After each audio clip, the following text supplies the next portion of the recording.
Bismillahirrahmanirrahim.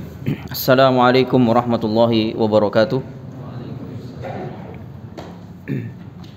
Innal hamdalillah nahmaduhu wa nasta'inuhu wa nastaghfiruh wa na'udzu billahi min shururi anfusina wa min sayyiati a'malina. May yahdihillahu fala mudilla lahu wa may yudlil fala hadiya lahu. Asyhadu an la ilaha illallah wahdahu la syarika lah wa asyhadu anna Muhammadan abduhu wa rasuluh. Ya ayyuhalladzina amanu taqullaha haqqa tuqatih wa la tamutunna illa wa antum muslimun. Ya ayyuhan nas ittaqu rabbakumul ladzi khalaqakum min nafsin wahidah wa khalaqa minha zawjaha wa bassa minhuma rijalan katsiran wa nisaa'a. Wattaqullaha alladzi tasaaluna bihi wal arham innallaha kana 'alaikum raqiba. Ya ayyuhalladzina amanu taqullaha wa qulu qawlan sadida. يصلح لكم أعمالكم ويغفر لكم ذنوبكم ومن يطع الله ورسوله فقد فاز فوزا عظيما أما بعد فإن أصدق الحديث كتاب الله وخير الهدي هدي محمد صلى الله عليه وسلم وشر الأمور محدثاتها وكل محدثة بدعة وكل بدعة ضلالة وكل ضلالة في النار. Sekarang bab yang ke-7 halaman 59. Syekh Al-Imam rahimahullah ta'ala Syekh Muhammad bin Abdul Wahhab rahimahullah ta'ala beriman bahwa segala sesuatu yang terjadi di alam semesta ini terjadi atas kehendak Allah dan tidak ada satupun makhluknya yang luput dari takdir dan kehendaknya. Jadi segala sesuatu ini yang terjadi di alam semesta ini sampai nanti hari kiamat semuanya terjadi atas kehendak Allah. Tidak ada satupun dari makhluknya di alam semesta ini yang terluput dari kehendak Allah. Ini merupakan akidah yang sangat besar tentang masalah takdir yang wajib diyakini oleh seorang muslim. Kita baca matanya, redaksi dari Syekh rahimahullah ta'ala. Wa u'minu bi annallaha fa'alul lima yurid. Dan saya, kata beliau, beriman bahwa Allah Maha Kuasa berbuat apa saja yang Dia kehendaki. Allah berkuasa berbuat apa saja yang Dia kehendaki. Fa'alu lima yurid wa la yakunu syai'un illa bi iradatihi. Dan tidak ada sesuatu apapun yang terjadi di alam semesta ini melainkan terjadi dengan kehendak Allah, dengan kehendaknya. Akidah yang besar ini ya. Wa la yakhruju syai'un min masyiatihi. Dan tidak ada sesuatu pun yang keluar dari kehendaknya, tidak ada.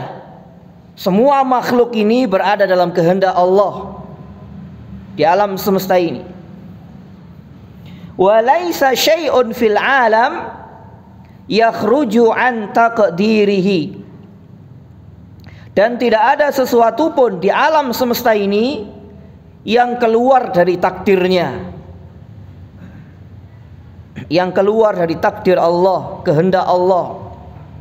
Wala yasduru illa an tadbirihi. Dan tidaklah terjadi kecuali dengan pengaturannya. Semua yang terjadi di alam semesta ini terjadi dengan pengaturan Allah. Wala mahida li ahadin 'anil qadaril mahdudi. Dan tidak ada seorang pun yang dapat menghindar dari takdir yang telah ditentukan baginya. Wala yatajawazu ma khutta lahu fil lauhil masturi. Dan tidak ada sesuatu pun yang luput, dan tidak akan luput sesuatu pun yang telah dicatat baginya pada lembaran yang tertulis. Jadi kita hidup ini menjalani takdir Allah. Semuanya sudah tercatat di Lauhil Mahfuz. Sampai siapa di antara kita yang masuk surga, siapa di antara manusia yang masuk surga, siapa di antara manusia yang masuk neraka, semuanya sudah tercatat di sisi Allah Subhanahu wa ta'ala. Sekarang kita baca syarahnya. Beriman dan membenarkan takdir yang baik maupun yang buruk termasuk prinsip di antara prinsip ahlu sunnah. Karena ada dua kelompok yang menyimpang dalam masalah takdir. Siapa ini? Dua kelompok yang menyimpang. Jabariyah dan satunya siapa? Qadariyah. Jabariyah dan Qadariyah. Nanti ada penjelasan selanjutnya siapa itu Jabariyah dan siapa itu Qadariyah. Beriman dan membenarkan takdir yang baik maupun yang buruk termasuk prinsip di antara prinsip ahlu sunnah. Bahkan beriman kepada takdir termasuk salah satu rukun dari rukun iman yang 6. Sebagaimana dalam hadis panjang, hadis Jibril. Ketika Jibril menyerupai manusia. Oleh karenanya seorang muslim ahlu sunnah beriman dan membenarkan takdir, bahwa segala sesuatu yang baik maupun yang buruk, tauhid, syirik, sunnah, bid'ah, taat, maksiat, baik yang baik maupun yang buruk, segala sesuatu yang baik maupun yang buruk yang terjadi di alam semesta ini terjadi dengan takdir dan ketentuan Allah. Tidak ada satupun makhluknya di seluruh alam semesta ini yang luput dari takdir dan ketentuannya. Ini harus kita imani, ini ya, harus kita imani. Sekian banyak nas dalam Al-Quran, kemudian juga dalam hadis-hadis Nabi SAW. Di antaranya di sini surah Al-Qamar, inna kulla syai'in khalaqnahu biqadar. Sesungguhnya kami menciptakan segala sesuatunya dengan takdir, dengan ketentuan takdir. Kemudian dalam ayat yang lainnya, wa kana amrullahi qadaran maqdura. Dan adalah ketetapan Allah itu suatu ketetapan yang pasti berlaku. Takdir Allah itu sesuatu ketetapan yang pasti berlaku. Kemudian juga dalam surah Al-An'am, falikul isbah wa ja'ala al-laila sakanan wasyamsa wal qamara husbanan dzalika taqdirul azizil alim. Dialah Allah yang menyingsingkan pagi dan menjadikan malam untuk beristirahat dan menjadikan matahari dan bulan untuk perhitungan. Dzalika taqdir, itu merupakan takdir, ketentuan Allah yang maha perkasa lagi maha mengetahui. Kemudian juga dalam surah Al-Furqan, wa khalaqa kulla syai'in faqaddarahu taqdira. Dan dialah Allah yang telah menciptakan segala sesuatu dan dia benar-benar menetapkan ukuran-ukurannya, menentukan takdirnya, takdir segala sesuatunya. Jadi tidak ada satupun makhluk yang terlepas dari takdir Allah. Kemudian ayat yang lainnya, walladzi qaddara fahada. Dan dialah Allah yang menentukan takdir, kadar masing-masing dan memberikan petunjuk.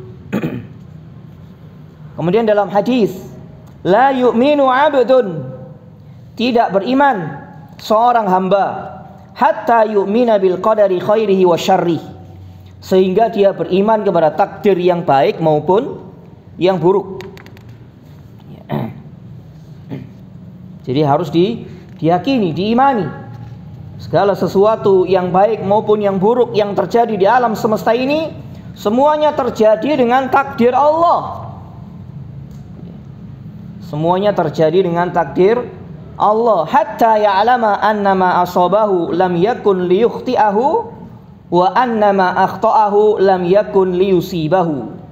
Sehingga dia mengetahui, seorang mukmin itu mengetahui bahwa apa-apa yang ditakdirkannya tidak akan meleset darinya, dan apa-apa yang tidak ditakdirkannya tidak akan menimpanya. Jadi seorang muslim yang dia beriman kepada takdir, dia mengetahui ilmu tentang takdir Allah Subhanahu wa taala, ini semakin menjadikan hidupnya tenang. Tidak ada sesuatu yang perlu untuk dirisaukan, karena semuanya telah ditentukan kadarnya, takdirnya. Kemudian juga bukan berarti manusia tidak usaha ya, manusia juga berusaha. Kalau misalkan kita ditakdirkan lapar, usahanya bagaimana? Yo mangan ngono lho ya. Ojo pasrah ambek takdir. Kalau kita ditakdirkan miskin, biar bisa keluar dari kemiskinan bagaimana? Yo nyambut gawe ngono ya. Cek sugih. Jangan aku pasrah ya, wis ditakdirno ngene, gak boleh. Tidak seperti itu ya pemahamannya. Meskipun semua terjadi atas kehendak Allah Subhanahu wa taala, bukan berarti kita tidak diberikan pilihan. Kita diberikan pilihan oleh Allah Subhanahu wa taala. Kita diberikan akal, diturunkan syariat, dijelaskan mana yang hak, mana yang batil. Jalan mana yang harus kita ikuti, jalan mana yang harus kita hindari. Tidak boleh kita pasrah dengan takdir, dan juga tidak boleh kita bermaksiat kepada Allah lalu berargumentasi dengan takdir. Lu kan harus dikehendaki Allah, benar, tapi Allah melarang kemaksiatan yang kamu lakukan. Tidak boleh. Seperti terjadi pernah di masa Umar bin Khattab, ada seseorang pernah mencuri, tertangkap.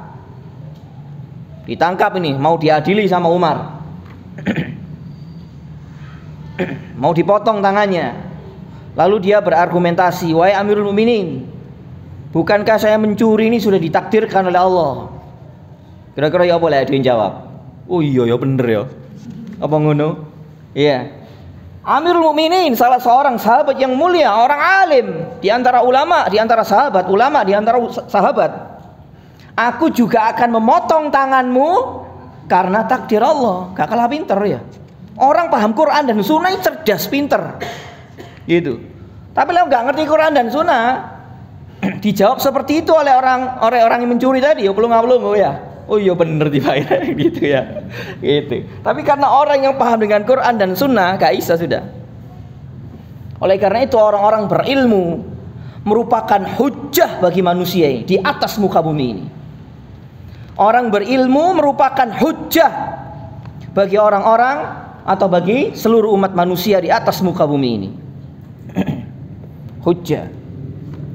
Terus kemudian yang berikutnya, dalam hadis yang lain tentang takdir, la yu'minul abdu hatta yu'mina bi arba'. Seorang hamba tidak dikatakan beriman sehingga dia beriman dengan 4 hal. Yashhadu an la ilaha illallah.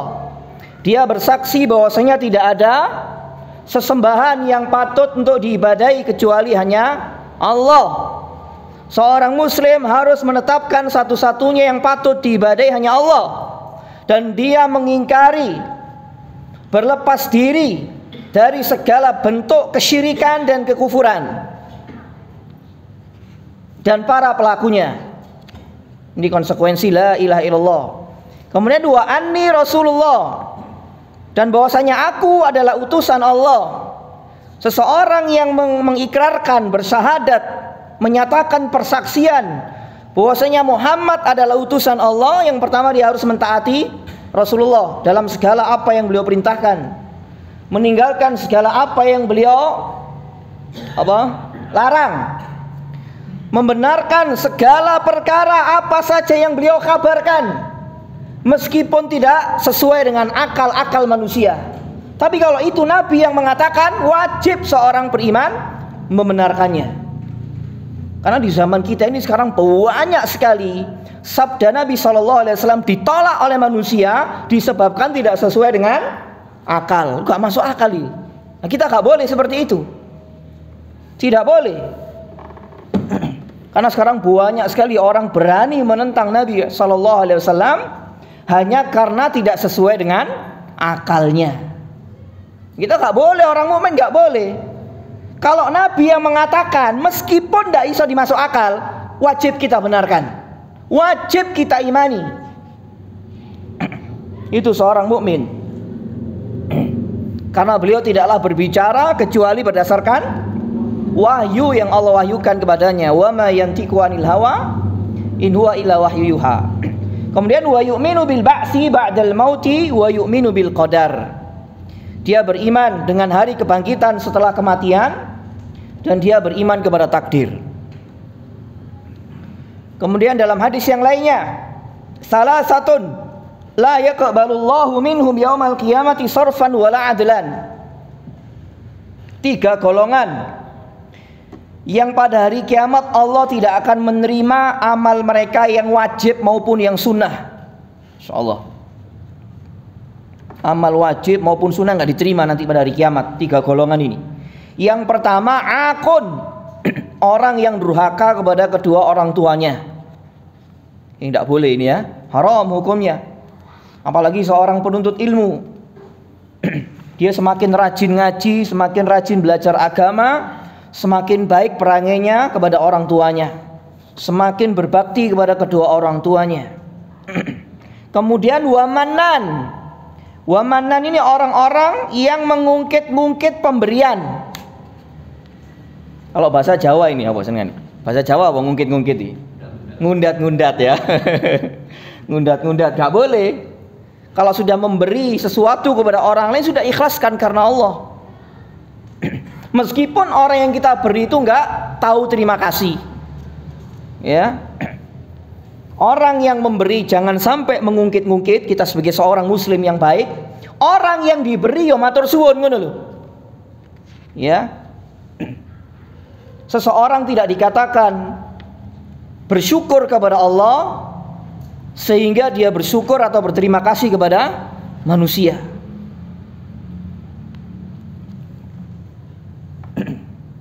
Malam yashkurin nas lam yashkurillah. Barang siapa yang tidak berterima kasih kepada manusia, hakikatnya dia juga tidak berterima kasih kepada Allah. Dalam urusan dunia saja, ketika seseorang memberi kepada kita, apalagi urusan dunia yang kita butuhkan, terus ada orang memberikan kita, kita sebagai orang yang akalnya waras bagaimana? Berterima kasih, bahkan beribu-ribu terima kasih. Sesuatu yang sangat kita butuhkan, ternyata ada orang yang memberi bantuan kepada kita. Jazakallahu khairan, syukron, kita mendoakan dengan kebaikan. Itu urusan dunia. Lalu bagaimana kalau urusan agama? Tentunya lebih besar dari itu. Kita berterima kasih kepada ustadz-ustadz kita, guru-guru kita yang mengajarkan Al-Quran dan Sunnah ala fahmi salaf. Seandainya ada di antara guru kita yang keliru, kita ingatkan. Ojo dirasani gitu ya. Ini tidak punya rasa terima kasih. Apa mana difitnah? Masya Allah ya. Itu. Gurune sesat saja. Dulu di antara sebagian imam terdahulu, gurune sesat nyimpang, ngikuti ajaran filsafat Yunani. Itu muridnya masih mengatakan Syekhuna, guru kami. Telah masuk ke dalam perutnya filsafat. Siapa kira-kira ini? Hah? Abu Hamid Al-Ghazali, muridnya Al-Imam Ibnul Arabi. Muridnya Al-Imam Ibnul Arabi namanya, gurunya Abu Hamid Al-Ghazali. Penulis kitab apa ini? Ihya Ulumuddin. Ya. Masuk ke perutnya filsafat. Ketika muridnya mengomentari gurunya, itu masih menyebutkan Syekhuna. Ya. Iki sesat loh guru nih. Luar biasa adab mereka terhadap guru-guru mereka. Masya Allah. Enggak sesat ya kadang dirasani ya gitu. Masya Allah. Murid orang duwe adab ya gitu. Masya Allah. Barang siapa yang tidak berterima kasih kepada manusia, hakikatnya dia tidak berterima kasih kepada Allah. Man sana'a ilaikum ma'rufa fakafi'u. Barang siapa yang berbuat baik kepada kalian, maka balaslah kebaikannya itu. Jika kamu tidak mampu membalas kebaikannya, maka doakan dengan kebaikan sampai kamu merasa telah membalas kebaikannya. Itu hadis riwayat Al-Imam Abu Dawud dalam sunannya. Duduk barang siapa yang berbuat baik kepada kalian, rasa nono kano. Ya, kano iku. Iku orang-orang bahlul. Iya. Barang siapa berbuat kebaikan kepada kalian, sebarkan fitnah atas namanya, kano iku. Iya. Ini kan orang-orang enggak waras akalnya. Perkara dunia saja kita akan beribu-ribu terima kasih. Apalagi perkara agama. Yang menunjukkan kepada kita mana jalan yang menghantarkan kita kepada kebahagiaan dunia akhirat,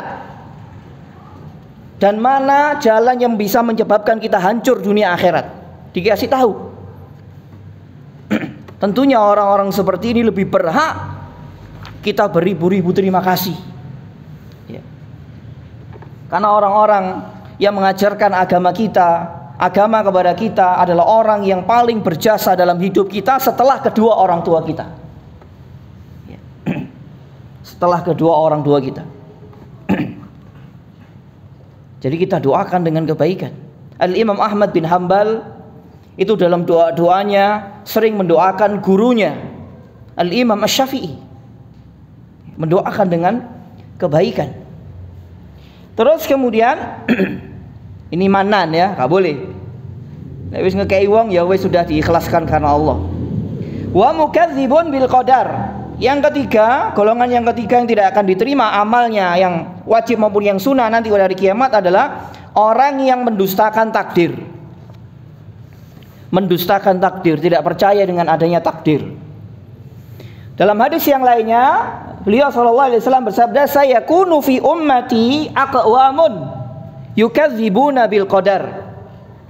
Akan ada beberapa kaum dari umatku pada umatku yang mana mereka mendustakan takdir. Mereka mendustakan takdir.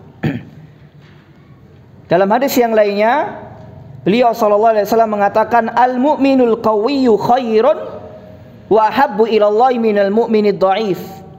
Seorang mukmin yang kuat, apakah itu kuat jasadnya, kuat fisiknya, kuat imannya, itu lebih baik dan lebih dicintai oleh Allah daripada mukmin yang lemah imannya maupun yang lemah fisiknya. Yang kuat lebih dicintai oleh Allah. Wa fi kullin al khair, dan masing-masing memiliki kebaikan di sisi Allah. Fahris alama tantafi'u bihi, maka bersungguh-sungguhlah terhadap apa saja yang bermanfaat bagimu. Ini dorongan bagi para pelajar khususnya. Hendaknya kita gunakan waktu-waktu kita untuk mengisi dengan perkara-perkara yang bermanfaat. Bersungguh-sungguhlah, apalagi untuk mengisi perkara-perkara akhirat. Wasta'in billah, dan mintalah pertolongan kepada Allah. Wala ta'jaz, dan jangan merasa lemah. Fa in asabaka syai'un fala taqul lau inni fa'altu kadza wa kadza. Jika sesuatu menimpa dirimu, sesuatu musibah menimpa dirimu, maka jangan kamu mengatakan seandainya aku melakukan begini dan begitu. Sakjane aku mang rene rek gak rono. Ya. Gak boleh yang seperti itu. Walakin qul, akan tetapi katakan qadarullahi wa ma syaa fa'al. Qadarullah wa ma syaa fa'al. Allah telah mentakdirkan apa saja yang Dia kehendaki dan Dia perbuat. Jadi jangan mengatakan sakjane, gitu ya. Seandainya, enggak boleh. Fa innal lau, karena perkataan lau taftahu amalu syaitan. Itu akan membuka amalan setan, pintu setan. Ya. Ini diantara beberapa dalil-dalil tentang masalah takdir. Sekarang kita bahas tentang martabat takdir. Para ulama menjelaskan ada 4 macam martabat takdir. Seseorang tidak dikatakan, seorang muslim tidak dikatakan beriman kepada takdir, melainkan dia harus beriman kepada 4 macam martabat takdir ini. Tidak mengimani salah satunya, hakikatnya juga mendustakan semua martabat takdir ini. Yang pertama, al-ilmu. Martabat yang pertama, al-ilmu, yakni beriman bahwa Allah Ta'ala mengetahui segala sesuatunya di alam semesta ini. Allah tahu semuanya, baik di langit maupun di bumi, baik secara mujmal global maupun secara terperinci. Segala apa saja yang terjadi di alam semesta ini Allah tahu. Yang telah terjadi, yang sedang terjadi, dan yang akan terjadi Allah tahu. Yang akan terjadi ini diingkari oleh siapa ini? Allah mengetahui sesuatu yang akan terjadi. Ini diingkari oleh siapa? Qadariyah. Qadariyah. Jadi mereka meyakini Allah nggak tahu sesuatu yang akan terjadi, Allah nggak tahu. Masya Allah ya. Ini kedustaan yang luar biasa orang-orang Qadariyah. Allah Ta'ala mengetahui semuanya dan mengetahui segala sesuatunya. Wajib diimani oleh setiap muslim dan muslimah. Di antara dalilnya di sini kita sebutkan dua ayat.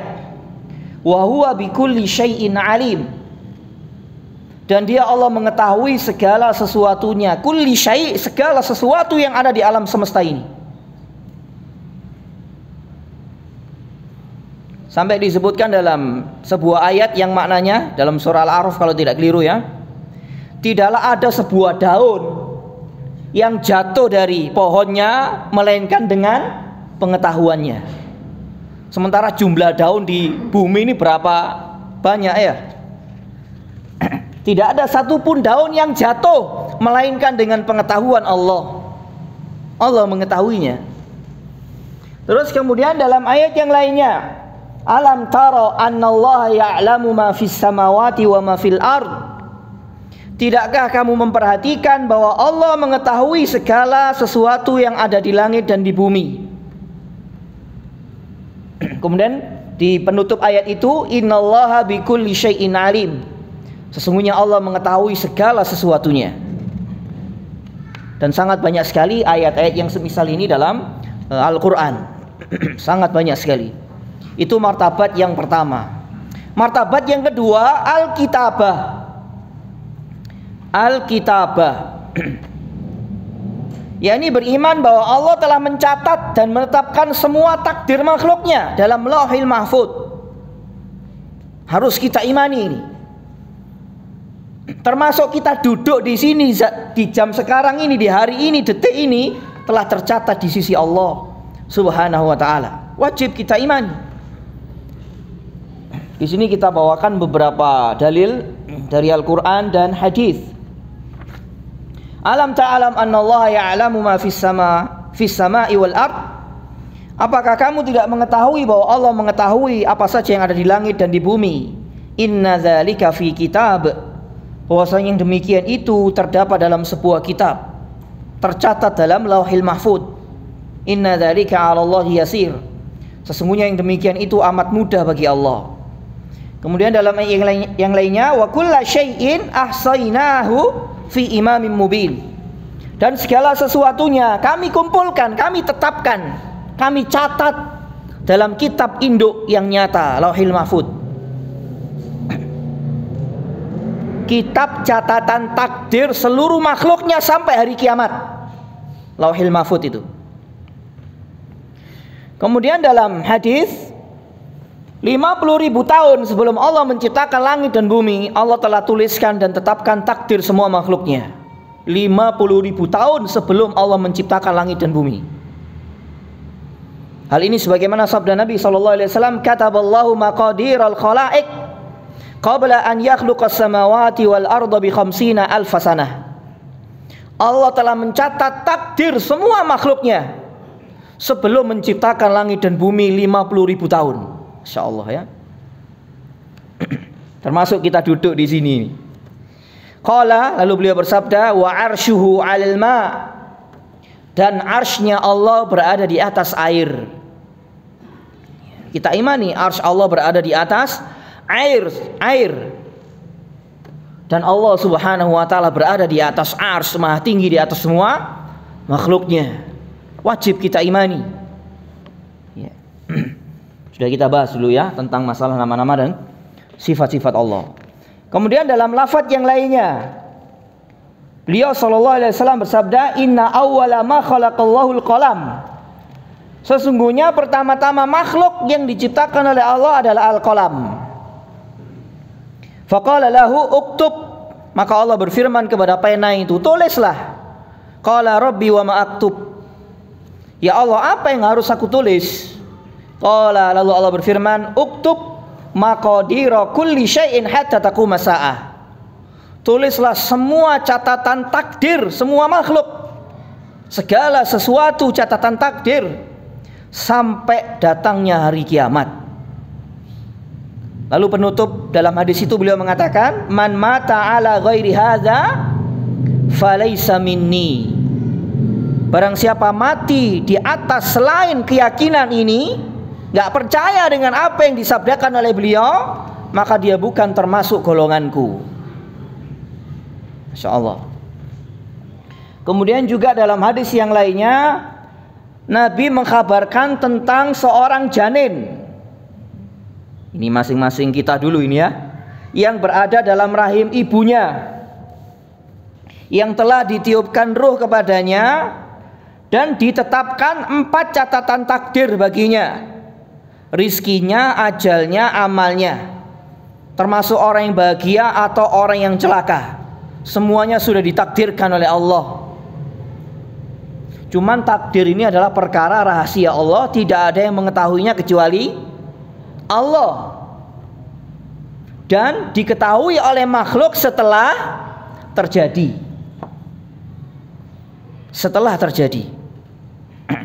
Dan para ulama menjelaskan bahwa ini yang disebut dengan takdir umur bagi anak cucu Adam. Sebagaimana dalam hadis riwayat Imam Bukhari dan Imam Muslim. Langsung kita baca terjemahannya aja untuk menyingkat waktu. Sesungguhnya salah seorang di antara kalian dijadikan penciptaannya di perut ibunya selama 40 hari berbentuk air mani. Kemudian selama itu pula berbentuk segumpal darah 40 hari yang kedua. Kemudian selama itu pula berbentuk segumpal daging 40 hari yang ketiga. Berarti berapa hari ini? 120 hari. Setelah 120 hari itu, kemudian diutuslah malaikat lalu meniupkan ruh. Jadi setelah 120 hari, bayi itu sudah ada nyawanya. Sudah ada nyawanya. Malaikat diperintah untuk meniupkan ruh pada janin tersebut, dan diperintah untuk menetapkan 4 catatan takdir, rizkinya, ajalnya, amalnya, dan dia orang yang bahagia atau orang yang celaka. Jadi kalau kita sudah membaca seperti ini, tenang hidup seorang muslim. Tenang bukan berarti leha-leha tok ngono lho ya, ya nyambut gawe gitu ya. Yang laki-laki ya bekerja untuk anak istrinya. Gitu. Jangan hanya rebahan aja ya, gitu. Ya golek duit gitu, cari uang untuk menafkahi anak dan istrinya. Terus kemudian bahkan setiap kita telah ditetapkan catatan takdir tempat kembalinya nanti di akhirat. Apakah termasuk penghuni surga ataukah penghuni neraka? Wis ana catetane wisan. Cuman kita tidak tahu. Ya, kita tidak tahu. Dan Allah Subhanahu wa taala menurunkan syariat menjelaskan mana jalan menuju surga dan mana jalan yang menghantarkan ke neraka. Allah sudah menjelaskan dalam syariatnya. Kita jangan pasrah dengan takdir, dan kita tidak tahu takdir kita di masa yang akan datang. Dalam sebuah hadis beliau mengatakan yang artinya, tidaklah salah seorang di antara kalian dan tidaklah suatu jiwa yang dilahirkan melainkan Allah telah tetapkan catatan takdir tempatnya nanti di akhirat, di surga atau di neraka. Insyaallah. Jadi masing-masing kita ini sudah ada tiketnya, surga atau neraka, cuman masing-masing kita tidak tahu. Dan telah ditetapkan termasuk orang yang celaka atau orang yang bahagia. Lalu ada sahabat yang bertanya, "Ya Rasulullah, afala namkusu ala kitabina wa nad'ul amal?" Wahai Rasulullah, kalau begitu kita pasrah saja. Wis pasrah ambil takdir wis. Ya. Dan kita gak usah beramal. Wis apa kata Allah aja wis pasrah. Gak boleh. Ya, itu bukan sifat orang yang beriman. Lalu beliau mengatakan, barang siapa termasuk orang yang bahagia, maka dia akan beramal dengan amalan orang-orang yang bahagia. Beriman, beramal soleh. Dan barang siapa termasuk orang yang celaka, maka dia akan beramal dengan amalan orang-orang celaka. Lalu beliau mengatakan, i'malu fakullun muyassarun. Beramalah kalian. Nah, kita gak boleh diperintah untuk, kita tidak dibenarkan berdiam diri atas takdir Allah. Pasrah dengan takdir Allah tidak boleh. Berdasarkan hadis ini Nabi tetap memerintahkan beramal. Maka tiap-tiap kalian akan dimudahkan kemana dia mengarahkan dirinya. Jadi sekarang tergantung masing-masing manusia. Dia mau mengarahkan dirinya kemana? Kepingin bahagia, hidup dunia akhirat bahagia, atau celaka dunia akhirat? Tergantung manusia mengarahkan dirinya kemana. Adapun orang-orang yang bahagia, maka mereka akan dimudahkan untuk beramal dengan amalan orang-orang yang bahagia. Dan adapun orang-orang yang celaka akan dimudahkan untuk beramal dengan amalan-amalan orang yang celaka. Nah, sekarang kita termasuk golongan yang mana ini? Sekarang ini amalan orang-orang bahagia.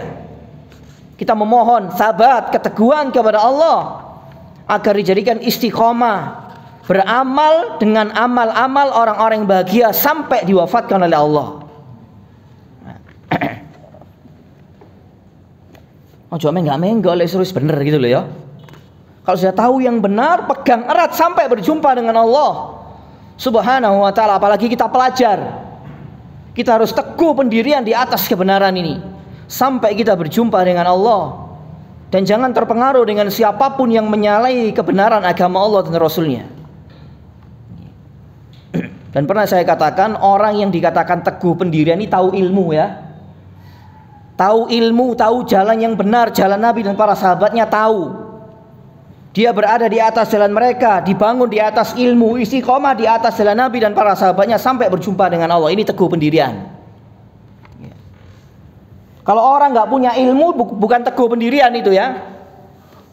Sekarang yang dimaksudkan teguh pendirian itu uang secara zahir mengamalkan Islam, mengamalkan sunnah, tapi akidahnya rusak gak karu-karuan, ini bukan teguh pendirian. Zahire sunnah, jenggote dawa, katoke cingkrang ya, bathuke kosong. Gitu. Ya, tapi akidahnya rusak. Meyakini Allah di mana-mana, mengingkari Allah di atas ars. Bolehnya mencela penguasa muslimin. Kan rusak akidahnya. Ini bukan orang-orang teguh pendirian ini. Ya, orang sesat. Ya. Jadi teguh pendirian tidak hanya secara zahir. Yang lebih dari itu adalah masalah akidah, masalah keimanan. Betapa banyak sekarang orang teguh pendirian dohire, ya, dohire, koy wis sunnah. Tapi ketika diajak berbicara tentang masalah keimanan, rusak gak karu-karuan. Ya, pemane mari bensin mundak ngono ya. Ah iku, wis ora karu-karuan ngomongnya wisan. Iku tibake, tuwas aku milih lho, salahmu kon milih ya. Gitu, sapa ngongkon? Oh gitu ya. Ora karu-karuan blas. Itu kok ana pembahasan ndek kene ya, halaman pira iku ya? Engko tak bahas lengkap iku. Cek gak terpengaruh mbek wong-wong sing gak karu-karuan ngono iku. Iya. Gak oleh duduk ajaran Islam itu mencela penguasa muslimin meskipun apa? Zalim. Meskipun zalim, sabar. Nabi perintahkan untuk sabar. Seandainya dipukul punggungmu, dirampas hartamu, fasma' wa ati, engkau tetap mendengar dan taat, sabar. Ya, Kau ono ngene apa ya? Enggak ada itu. Pembahasannya dawa itu ya. Ya. Dalam bab berapa itu ya? Hah? 243 ya itu ya. Itu. Terus bagaimana cara menasihati pemimpin? Haram melakukan pemberontakan terhadapnya, hukum demonstrasi. Tak sebut no kabeh engko ya. Itu lengkap wis. Ojo ragu wis lek sing bener iki ojo tolat-tole nang liyane wis. Iku teguh pendirian jenenge. Kadang orang juga sudah tahu ilmu iki lho sik terpengaruh. Oh kon gak berjuang kon berarti lek gak demo. Kon gak ono perjuangane blas. Ngono kan akhire. Akhire katut wis kenyut. Ngerti kenyut ya? Kentir. Itu. Ah, mungkin bisa azan dulu. Itu. Sudah teguh pendirian sudah. Lanjutkan sedikit. Bismillahirrahmanirrahim. Alhamdulillah wassalatu wassalamu ala asrofil anbiya'il mursalin Nabiyyina Muhammadin wa ala alihi wa ashabihi wa man tabi'ahum bisanin la yumiddin. Kemudian setelah sabda beliau, kita langsung baca di antara faedah besar itu. Di antara faedah besar yang bisa kita ambil dari hadis tadi yang kita baca tadi adalah bahwa hendaknya setiap kita terus memperbaiki diri dan memacu diri untuk terus beramal soleh dengan ikhlas karena Allah dan mengikuti petunjuk Nabi SAW. Kita terus memacu diri beramal soleh dengan ikhlas yang pertama. Yang kedua, beramal soleh dikatakan amal itu amal soleh dalam mengikuti petunjuk Nabi SAW. Dan kita tidak boleh pasrah dengan takdir. Maka setiap kita akan dimudahkan kemana kita masing-masing mengarahkan diri kita. Jika ada di antara kita yang mengarahkan dirinya kepada surga dengan melaksanakan ketaatan kepada Allah dan beramal soleh ikhlas karenanya dan mengikuti petunjuk Rasulnya, maka dia akan dimudahkan jalan menuju surga. Kita pertahankan ini sampai Allah Subhanahu wa ta'ala mewafatkan kita. Terus istiqomah beramal soleh ikhlas, senantiasa mengikhlaskan niat dalam beramal dan mengikuti petunjuk Nabi alaihi salatu wassalam. Ini yang penting, ini juga perlu digarisbawahi ini, garis bawahi ya, mengikuti petunjuk Rasul sallallahu alaihi wasallam. Ikhlas tanpa mengikuti petunjuk beliau sia-sia, akan tertolak. Betapa banyak orang beramal ikhlas karena Allah tapi tidak mengikuti petunjuk Nabi SAW, menyebabkan amalnya tertolak. Maka seorang muslim di dalam ketaatan kepada Allah Subhanahu wa ta'ala itu harus dengan bimbingan sunnah Nabi SAW. Terus kemudian namun sebaliknya, jika ada di antara kita yang mengarahkan dirinya ke neraka, waliyazubillah, dengan melakukan berbagai kedurhakaan kepadanya, melanggar apa-apa yang dia larang serta meninggalkan apa-apa yang dia perintahkan, maka akan dimudahkan baginya jalan menuju neraka. Ya, masing-masing tergantung manusianya. Masing-masing tergantung manusianya. Kita ini maunya seperti apa kita ini, masing-masing kita ini. Mau bahagia, mau surga, mau keselamatan dunia akhirat, ya hendaknya kita tempuh jalan yang telah ditetapkan oleh Allah dan Rasulnya. Beriman dan beramal soleh, istiqamah di atas jalan Nabi SAW dan para sahabatnya.